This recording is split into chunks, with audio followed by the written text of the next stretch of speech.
Good afternoon. Thank you, Michael, for the introduction. And today we're going to be talking about rail safety and bus safety. And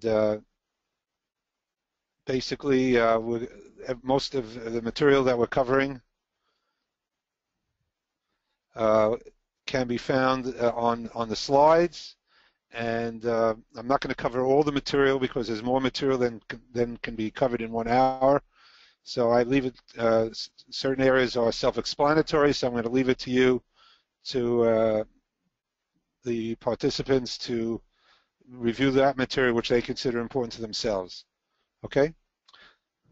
My initial premise in this presentation is that we have a general tendency to blame individuals who are involved in accidents, particularly rail and bus accidents, for not being careful or watching where they are going, where in reality, there are other factors, external factors that come into play which cause the particular accident that an individual is involved in. Probably the biggest area of accidents involving passengers and pedestrians in a rail and bus environment is slip, trips, and falls. And this is a problem that slip, trips, and falls, that is a problem that existed through all the ages.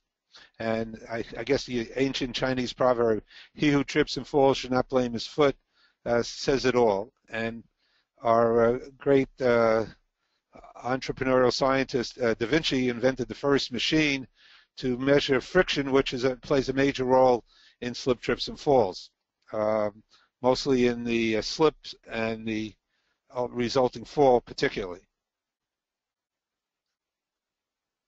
Let's look at the mechanisms by which an individual walks, because this is important in understanding what causes slip, trips, and falls. It's not unreasonable to, when any of us are walking, that the environment that we're walking in is consistent, that the geometry remains constant and the characteristics of the coefficient of friction of the property remains constant, and that we're able to maintain a constant speed, so that therefore we can, while we're walking, which is a process by which we go out of balance and into balance, and our stance and swing and our gait in the walking process remains constant, and the contact between any surface and ourselves, or any individual walking, is also constant. Well, and another interesting thing that I find is people ask the question, why didn't somebody see something that was right in front of them? Because when we walk, we tend to walk ahead, and most times a situation which might cause a slip, trip, and fall is not really clearly visible to an individual, and because by the time they reach that slip, trip, and fall potential spot, they don't have enough time to react. And also by us looking, this is our cone of vision, by our looking ahead, these kinds of things are not very conspicuous to us. They're only conspicuous if you're physically over them and you're looking straight down at them. So this is the range of our vision. We look ahead at a downward angle of about 60, 70 degrees, and our peripheral vision is about 120 degrees. These are some of the slip, trips, and falls, and this is the passenger environment where these type of accidents occur. They happen while walking, sidewalks, ramps, elevated escalators, at stops, at stations, and on the vehicles themselves.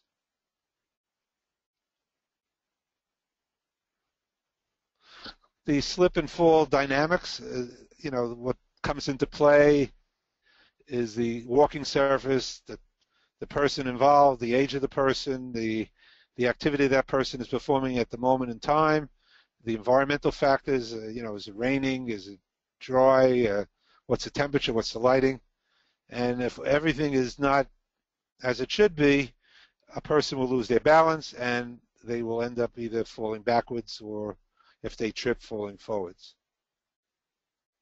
These are some of the examples of trip opportunities, you might want to call them. I'm sorry, let me go back. Trip opportunities. The requirement is that the height between two different surfaces should not exceed 1/4 of an inch. And when they do exceed 1/4 of an inch, there's the potential of slip, tripping, and falling.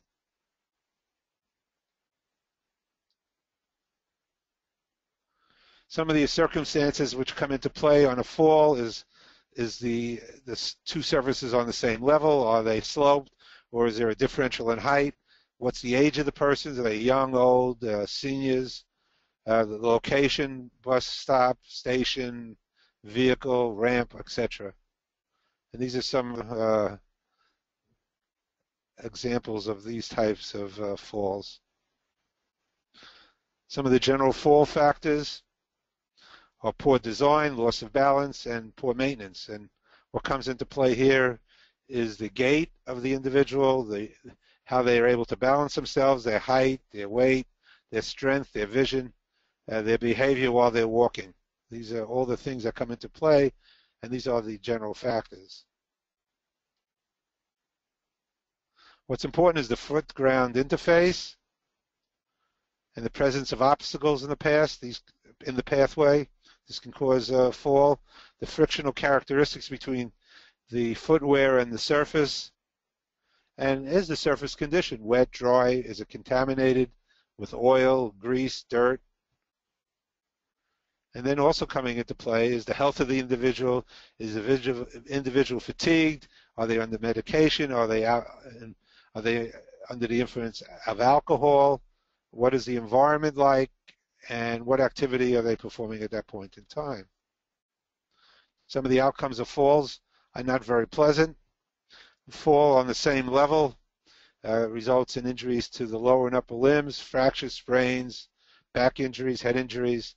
But falls from heights can be very dangerous and can also result in death. It's important that we understand coefficient of friction. The coefficient of friction that is generally recommended by most industry sources is 0.5, and the coefficient of friction is calculated by using the relationship between friction force and normal force, and that is what is required to move a block that's on a sled, for example, as in the picture in the upper right-hand corner. If you have a low coefficient of friction from a wet surface or an icy surface, this can be an issue in terms of causing someone to fall or slip. The primary sources for standards for coefficient of frictions are the Occupation and Safety and Health Administration, the American Disabilities Act, the American Society of Testing Materials, the National Fire Protection Association, and of course state and local building codes. And they used to be called the BOCA Code, but now they're called the International Building Code. It's just a new name for a continuation of the BOCA Code. How do we measure friction? Well, we measure friction by local factors, the type of surface it is. There is no standard or statistical treatment to enable us to get an accurate measure of friction. The only way to get an accurate number of an accurate number for friction is by doing a measurement of some sort. And it also should be kept in mind that there is also friction on a wet surface.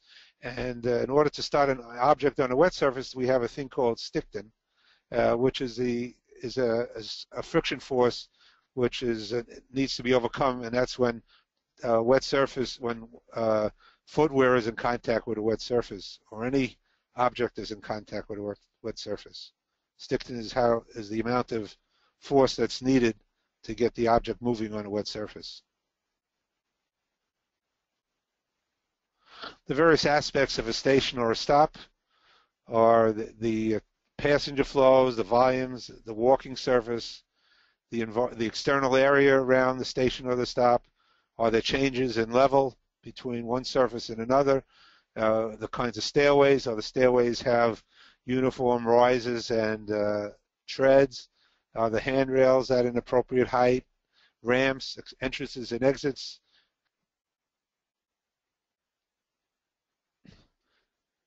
Good design is always important, and in the form of regular aligned pathways. The pathway, a good design for a pathway is one that's laid out very well and it's easy to understand and provides cues to passengers.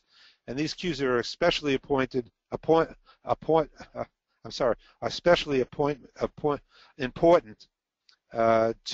young people to elderly and those who are disabled. And when information is placed to give information about these cues, it has to be considered that some passengers are going to be unfamiliar with the environment and that the information provided is essential for them to understand what they need to do. We cannot assume that everybody knows what to do at any particular point without providing the proper information. The standards and codes that are used to prevent accidents and provide the safety guidance, and these are the list of those organizations, and additional organizations are listed on the side. Best practices are always most important. This is how this is the fundamental level of preventing an accident, and that is that remove the hazard in the first place. And if we remove the hazard in the first place, and we understand the dangers and identify the problems and quickly eliminate the hazard, then we don't have a problem. And that's the best practice. That's the first thing that we need to do, and that's eliminate the hazard. Safe passenger boarding, whether it's a bus or a train, involves these activities.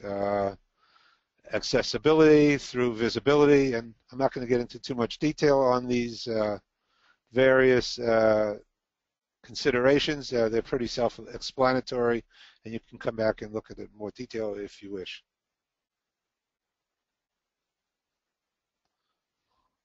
The pathways for passengers between a point A and a point B should have specified materials that have a high level coefficient of friction.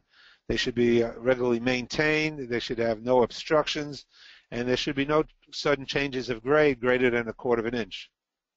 And of course, the coefficient of friction should be greater than or equal to a 0.5 coefficient of friction. Surface areas are very important. The interaction between the person's footwear and the surface material and any contamination that may be on that surface, that really governs the potential for a slip. Most surfaces, when dry and have other slippery substances, are able to be acceptable and minimize the slip risk. But this needs to always be monitored and watched. Let's take a look at the stair standards. These are the organizations that provide standards for stairs. Here we have pictures of Amtrak stairs and also bus stairs. The stairs should be designed in accordance with standards and codes, and there should be always a consistent height and riser height and tread depth. And generally recommended is that the riser height not exceed 7 inches, although there are some standards that also mention 8.5 inches, and the tread depth should be at least 11 inches. And the stairs should be wide enough to accommodate passengers, and there should be scheduled inspections and preventive maintenance programs, as well as handrails to help passengers step down the steps. Let's just take a look at a typical stair, and this is the different components of the stair. The nose is the edge, the extended edge of the tread. The riser, of course, is the height between one step and another step, and the tread depth is the depth of the step, and the total riser is the total height of the step, and the run is all the steps in total, and the pitch line is the slope from the top step to the bottom step measured along the noses. These are the recommended standards. As I mentioned, 7 inches max for riser, and also 4 inches minimum. Tread a minimum 11 inches. Width of a stair no less than 20 inches. Headroom should be at least 80 inches, and the deviation between risers and treads should not exceed 0.375 inches. Anything greater than that, studies have shown that would disrupt the person climbing or descending the stairs and could result in a trip or a fall, or just a fall from the steps because of the change in gait that is unexpected.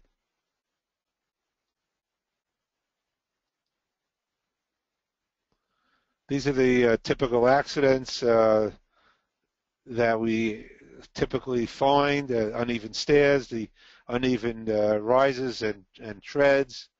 The edge of the stair is not visible. Most places where there are stairs, they put something that has a different color, like a yellow strip at the nose, so that one can differentiate where the stair ends and the riser begins.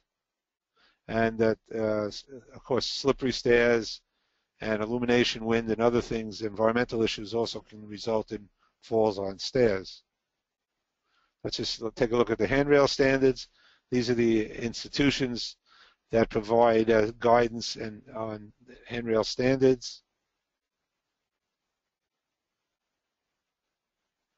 These are the general standards that should be at least 34 inches above the leading edge of the tread, and that the cross section of the handrail should be anything less than the diameter 1.25 inches, or the perimeter. And this is you can take a look at your leisure, or perimeter of 6.25 with a 0.75 clearance, things of that nature. A person has to be able to grasp the handrail, and there has to be room enough for them to place their hand on the handrail. So it has to be set enough away so the handrail is graspable.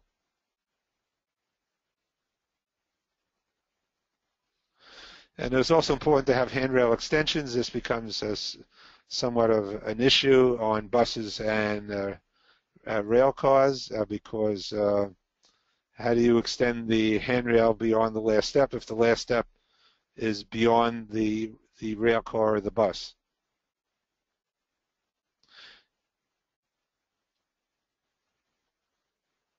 Let's take a look at ramps. On the right-hand side, we have the organizations that have standards for ramps. And one of the things to keep in mind is on ramps that if they're too steep, then people will lose their balance, and that they should have a high coefficient of friction, at least 0.5, and that we have to be concerned if it's made out of concrete, that the concrete hasn't become so smooth that the coefficient of friction becomes less than 0.5, and also that there are handrails on ramps to assist the passenger or the pedestrian. Here's some examples of handrails and ramps.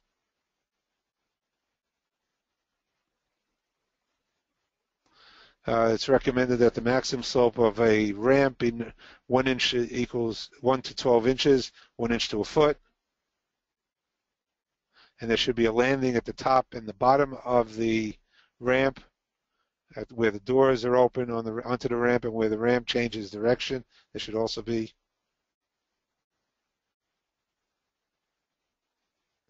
Below is the American Disability Act recommends that the slope be no more than 1 inch equals 20. So if we're dealing with disabled people and such as accessible ramps and things of that nature, then we should hold to the 1 inch equals 20. And it's probably better to, if you're having ramps, to have them all 1 inch equals 20, so it's open to everybody. Elevators, the standards for elevators are listed below. These are the organizations that promulgate standards. And these are some of the issues, the force of the doors closing. We don't want to have the elevator door open and be more than ½ inch between the elevator floor and the building floor where the elevator is exiting onto. Some of the typical causes of accidents are the doors closing too quickly, the door closing with a force greater than 30 pounds, uneven floors, abruptly starting or stopping, and no handrails in the elevator. Escalators also have standards that are available to them, and these standards in organizations are listed below. And some of the causes of elevator accidents are, particularly kids, are they're catching their shoes and their feet in the escalator.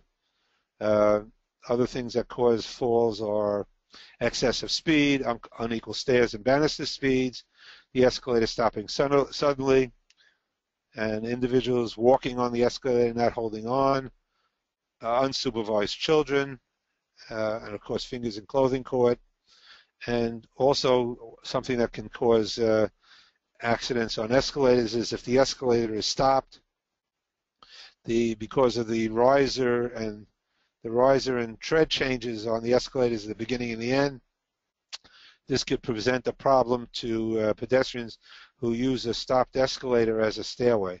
So if an escalator is not working, it should be taken out of service and not used as a staircase alternative. One of the issues we have in operating a station is crowding, and the question there is, how does one measure crowding? How would you go out there and measure crowding? It's if we look at the first picture on top left, we only see a few people on the station, and now we could probably measure that. But if we look at the station in the bottom or the crowd in the bottom, how do we measure that? So we need some way of measuring it, and I come up with this method of measuring crowding without having to count heads, and this is based upon the amount of an individual that one can observe when standing on a platform. And this is based on the concept of level of service, which is an indication of the ability of somebody to move freely or not freely on a station platform or in a station, any place in a station.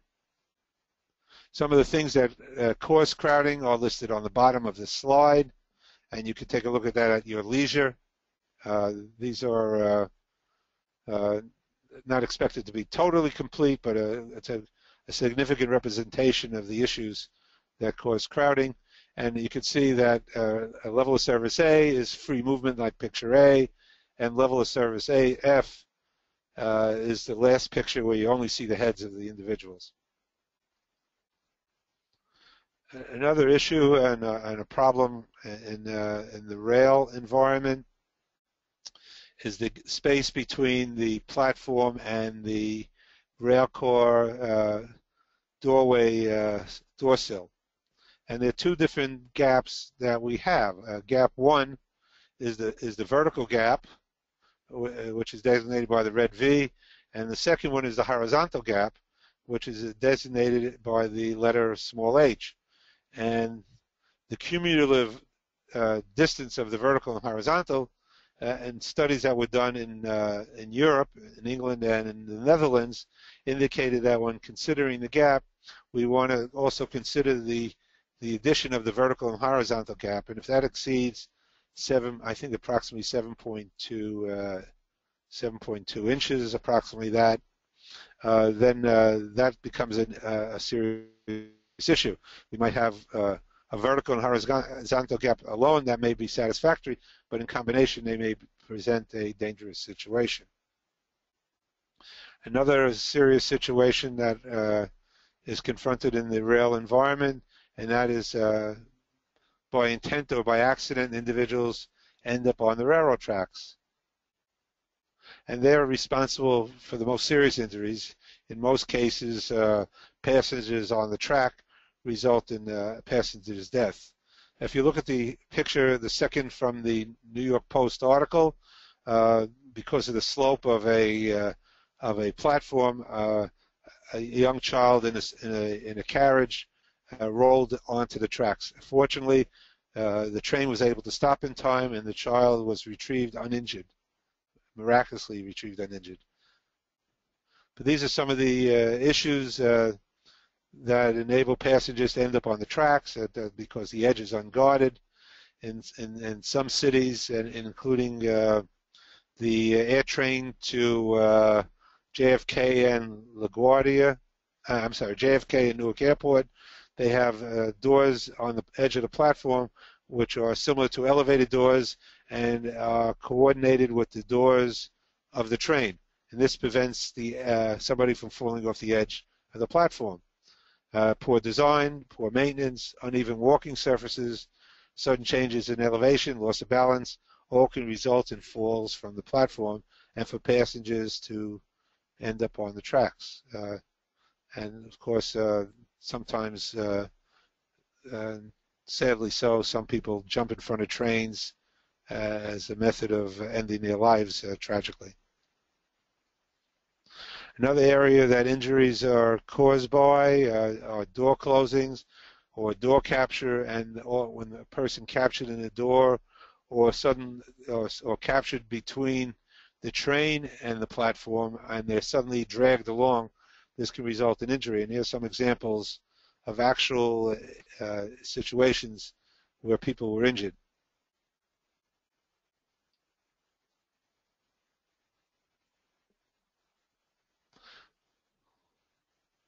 And at the bottom we list some of the door issues that we have experienced over time and have been reported. Doors fails to open or close.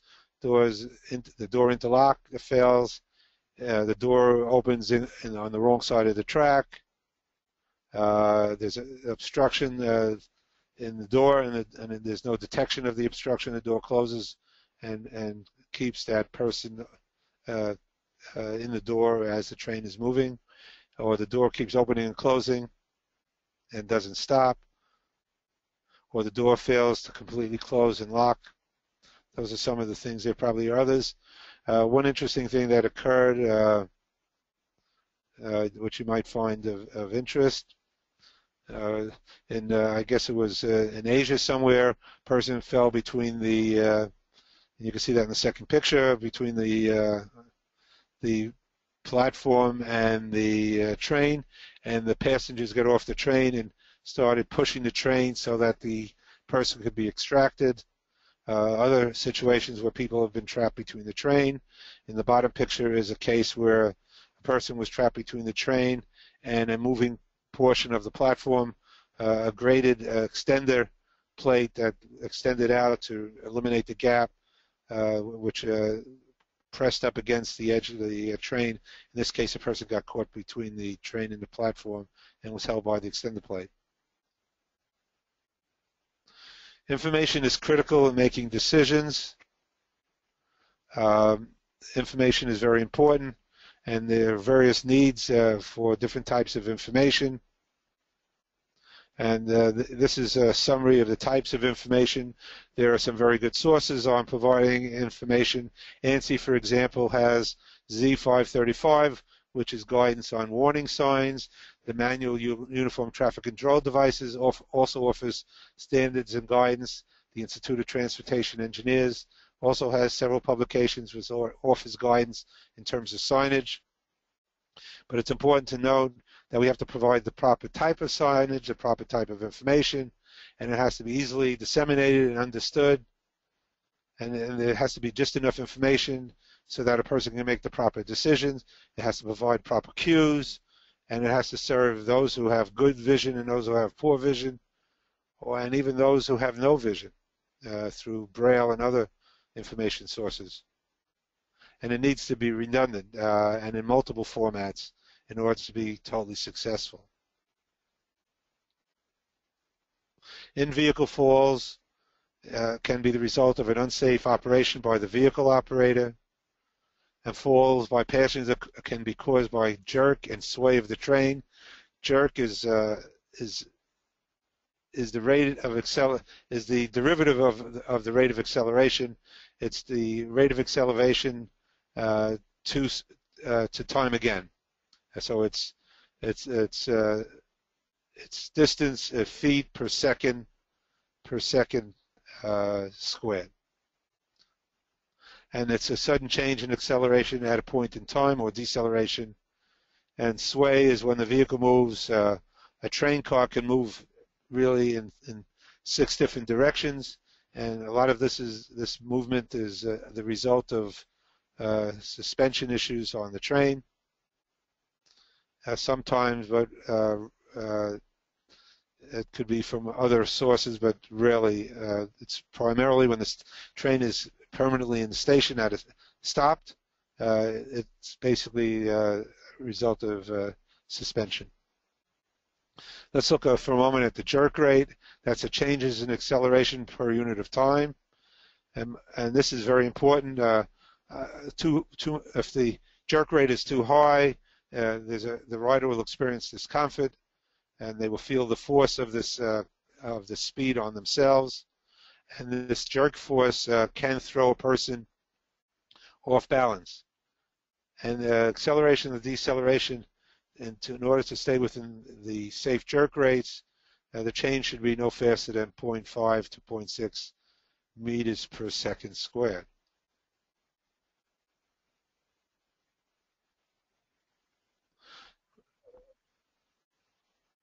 A lot of accidents are caused by operators, by their actions or inactions, and this is just the amount of time that's needed to avoid an accident, whether it's the passenger or a pedestrian or the operator.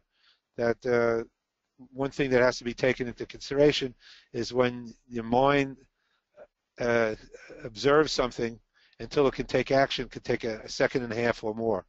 In the laboratory, under ideal conditions and not under the environment that would be experienced in rail or bus, reaction perception times of a second have been achieved.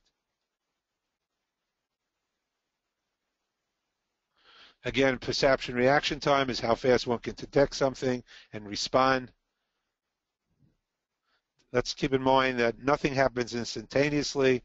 If somebody says that the instant I saw something, I reacted and I instituted braking or whatever, or I stopped, this is not true, because we know that we have this perception reaction time, and that's the process to identify something and take action. And even if parts of the perception reaction time are observed and correct decisions are made, that doesn't guarantee that there'll be success, because there could be a delay in any of the steps, which can result in tragedy and can be affected by a lack of experience, unfamiliarity of equipment, misinterpretation, errors, visual performance fatigue.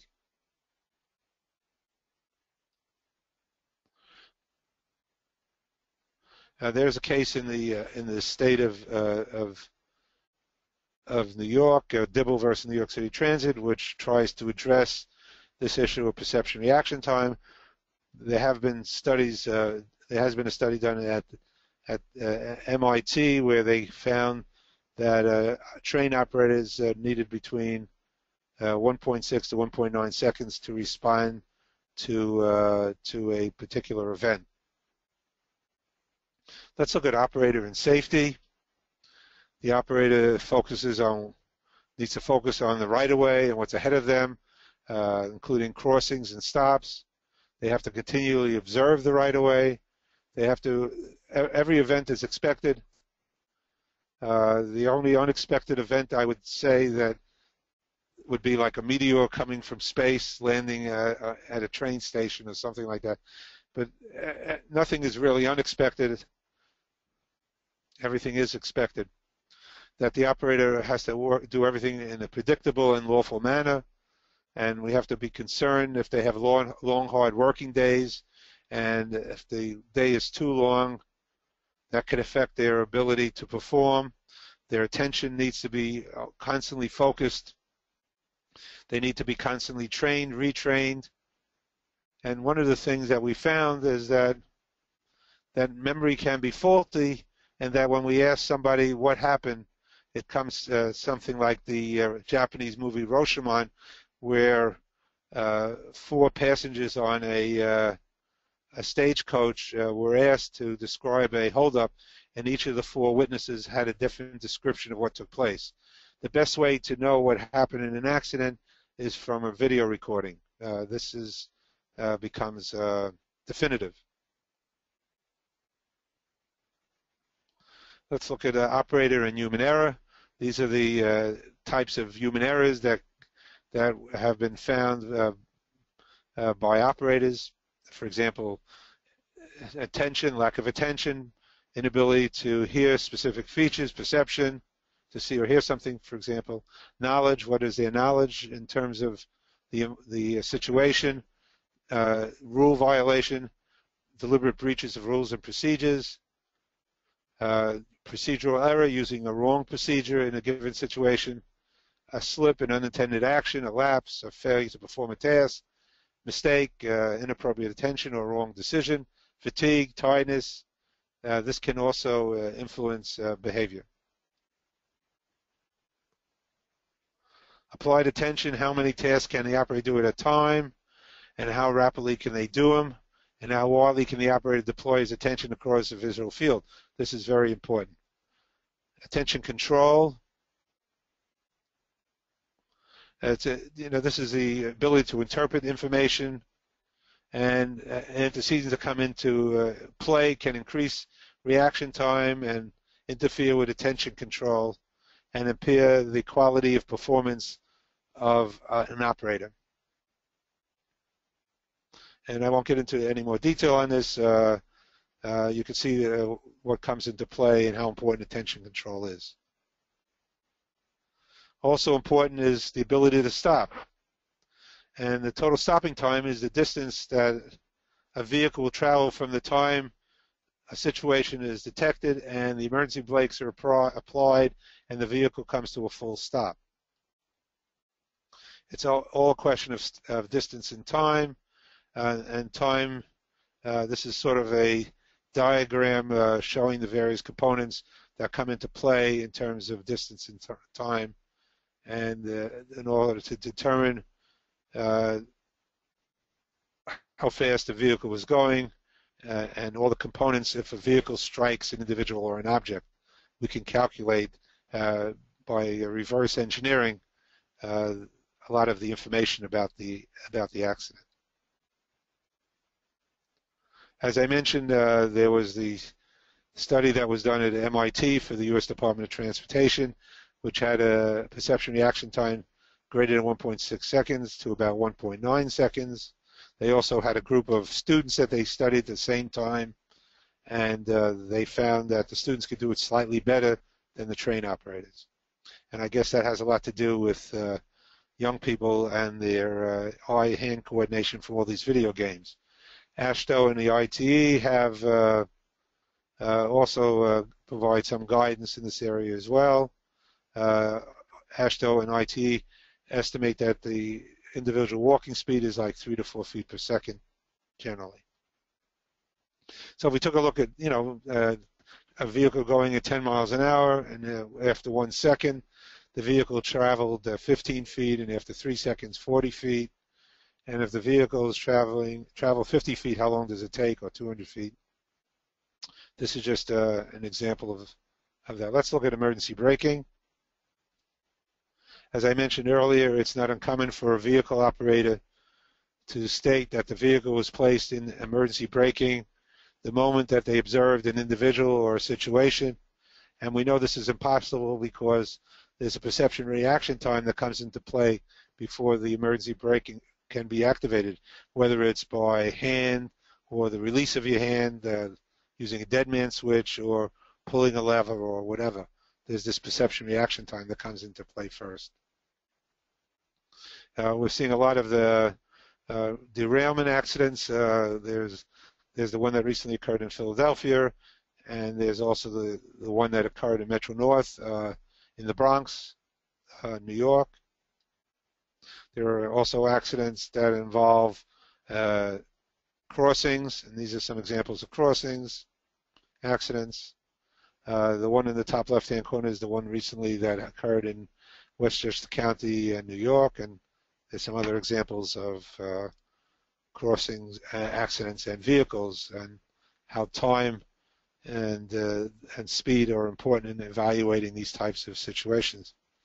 We also see a lot of accidents because pedestrians are crossing the tracks at inappropriate locations. These are some shots that were taken of pedestrians on the right-of-way in front of trains or been injured by trains.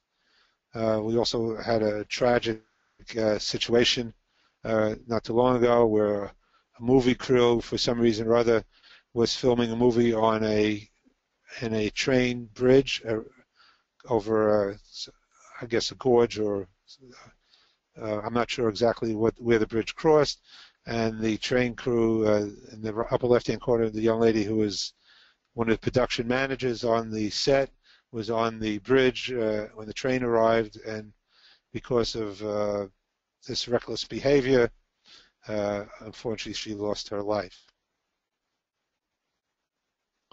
There are various types of buses that are in transportation operations in the United States. We have the minibuses, the mid-sized buses, the standard transit buses, suburban coaches, and double-decker buses, and articulated buses. And in the lower center, we have one of the early transit buses that operated in our urban areas. Let's take a look at what a bus driver sees when operating his vehicle. You can see what he sees or she sees at 40 miles an hour, and you know that it's almost going to be impossible to stop for that bicyclist and take a look at the view at 15 miles an hour. This is important to keep in mind, that speed kills, and that we need to be constantly vigilant for situations such as bicyclists looking to cross the road in front of the vehicle. In any kind of accident, bus accident, there's this what we call the primary collision. That's where the bus is damaged, and then we have the secondary collision where the passengers get thrown around the bus, and because of the collision of the bus and the interior layout of the bus, the passenger can be severely injured, not by the primary collision, but by the secondary collision caused by their contact with elements inside the bus. Onboard safety is very important. That's why speed and jerk rate and things like that, and that's why it's important to avoid such things as heavy braking or harsh acceleration and sudden turning, and also we should be giving passengers the opportunity of finding their seat so that we don't have to worry about if accidentally we accelerate too fast or brake too slow or brake too quickly, because passengers are vulnerable while walking or standing on a moving vehicle.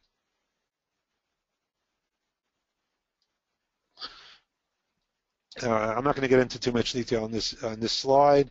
This is the ADA's minimum dimensions for a bus shelter, and shows the pad, the bus stopping area, and this provides self-explanatory guidance for this type of situation.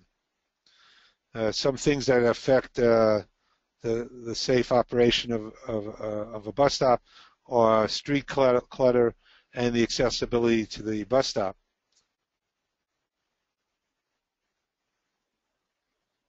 How should a bus stop at a bus stop? This is how the bus driver should do it. He should signal right, cover the brake, and scan the approaching stop for hazards. Position the bus to stop straight with the stop, and should try to get as close to the curve as possible.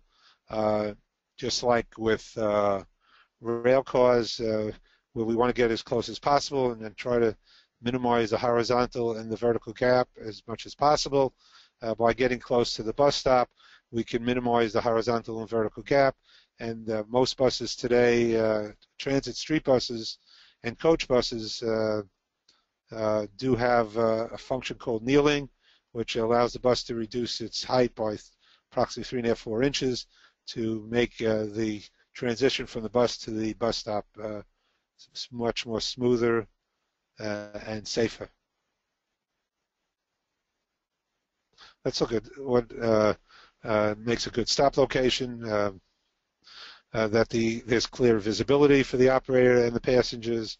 The pathway is wide. There's no obstructions. It's close to pedestrian crossings. There's space for the shelter, and there's a minimum distance. We don't have too great a distance between interchange stops and distance between bus stops. And when a stop is close to an intersection, we don't want to interfere with the intersect operations.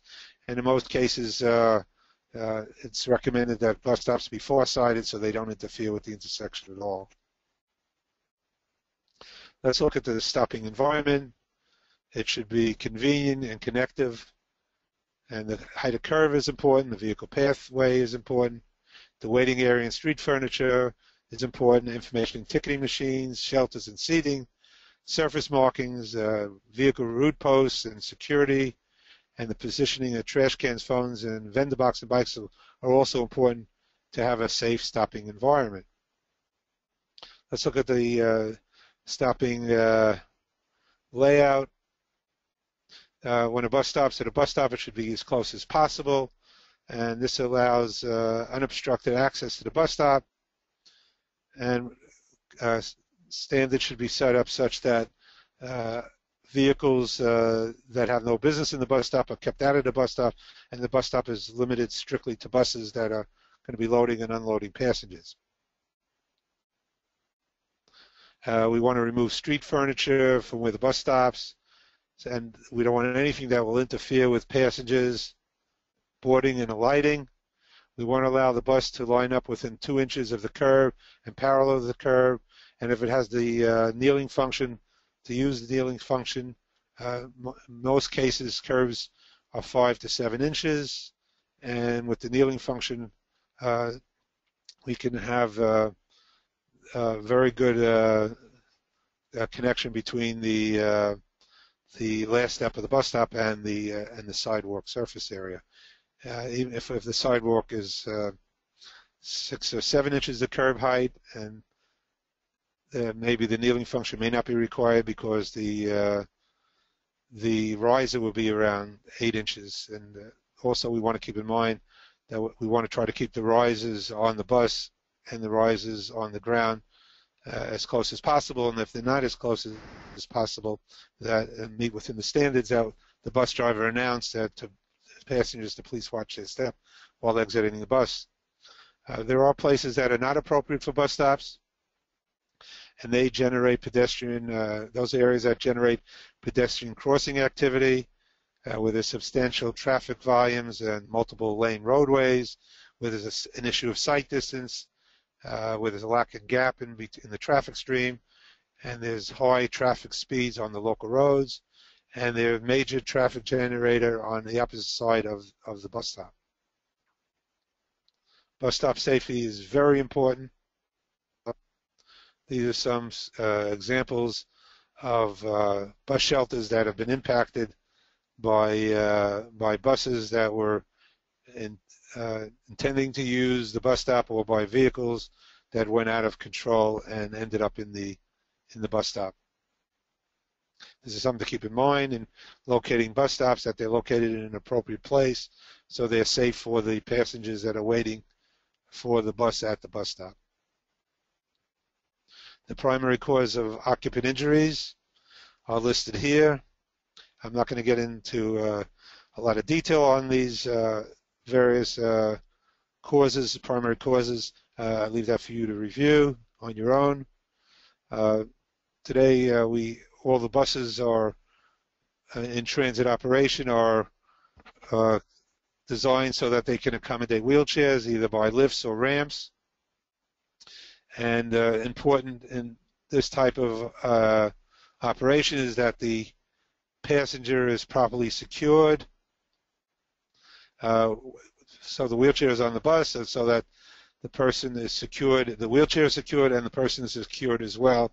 So if the bus makes a sudden stop or sudden maneuver, that the person does not fall out of the wheelchair and is restrained properly. These are some examples of securement systems that are used for wheelchairs.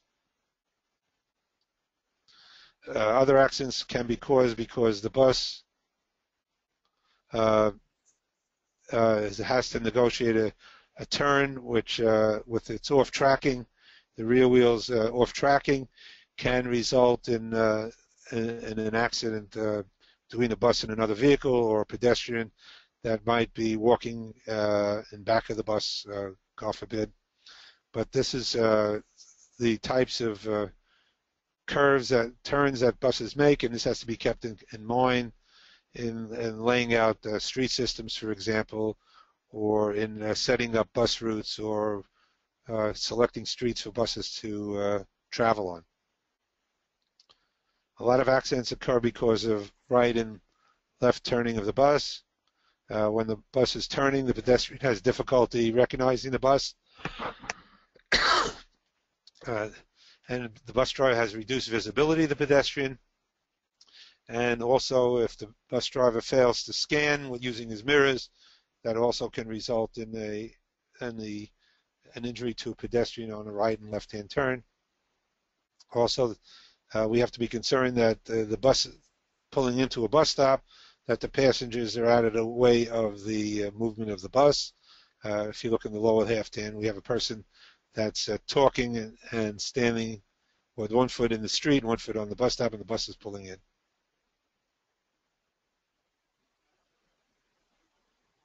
Also pulling away from the bus stop, we have passengers that have just gotten off the bus, and they might potentially chase after the bus.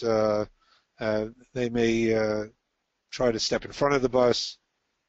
There's all sorts of possibilities that involve visibility, attention, and obstacles on the sidewalk, which might cause a bus to interact with a pedestrian while it's pulling away from the bus stop.